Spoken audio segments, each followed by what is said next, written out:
Phil Heath versus Lee Haney, who has been arguably considered as one of the greatest Mr. Olympia ever, even by Ronnie Coleman, who is widely considered as the greatest. Phil tried to tie Lee's record of winning the Olympia for 8 times, but lost the title to Sean Rodden. Lee was known for having wide shoulders and incredible chest, which was considered among the best in his era. He is taller than Phil and obviously wider. Lee also has the smaller waist and the more impressive V-taper, and was also known for hitting the vacuum pose, which has become a dream for current heavyweight bodybuilders. The front double biceps shows the width Lee has in his shoulders and chest, which gives him a great V-taper with a vacuum pose that brings back the days of Frank Zane. His biceps were not among the best in his time and was criticized for having small arms overall, but his conditioning and symmetry were phenomenal. Phil, on the other hand, always had troubles spreading out in this pose. His narrow structure does not help him hitting a powerful pose, but his arms and thighs are almost double the size of those of Lee. Yet, Lee definitely wins the battle of symmetry and aesthetics. Lee was known for hitting among the best front lat spread poses in his era, making use of his wide shoulders and wide and dense lats, which looked like wings in this pose.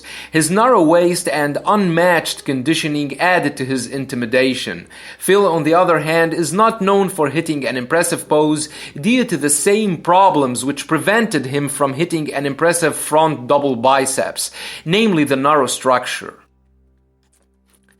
The side chest shows that Lee looks more human than Phil in this pose. Back in the 80s, aesthetics and symmetry were more important than size, and that's why we were blessed witnessing the rise of Lee Haney, Samir Bannout, and Muhammad Mekkawi among others, until Dorian came in 1993 with a monstrous physique, announcing the beginning of Mass Monsters era.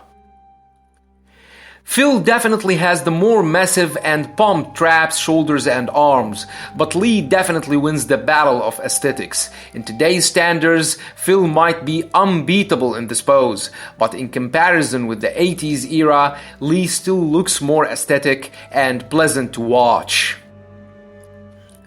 The same goes with the back poses. The back double biceps shows that Lee looks like an amateur next to Phil, but remember that there are more than 30 years difference between these pictures. Lee was known for having a very powerful back in his prime, but in comparison with today bodybuilders, he stands no chance when it comes to the size, the definition, and the conditioning.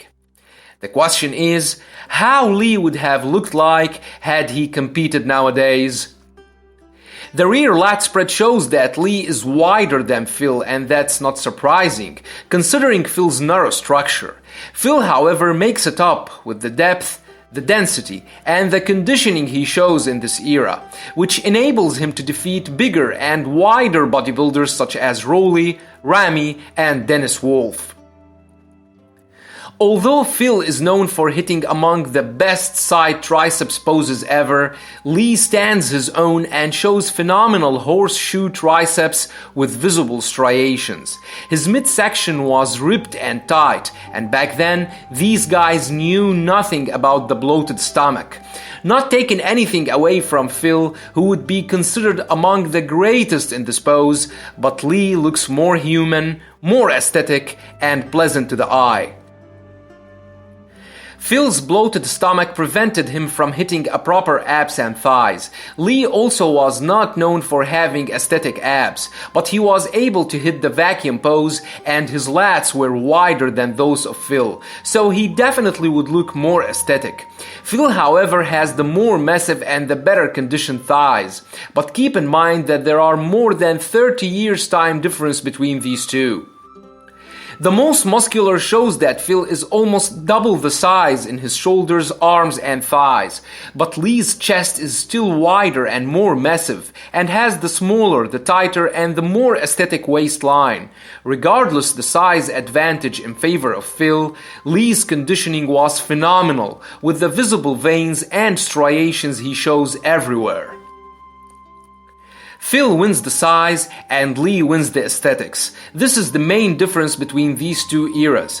Back in the 80s, the work was on showing aesthetics, symmetry, and superior proportions. But now, bodybuilders pass all limits to look like tanks on stage.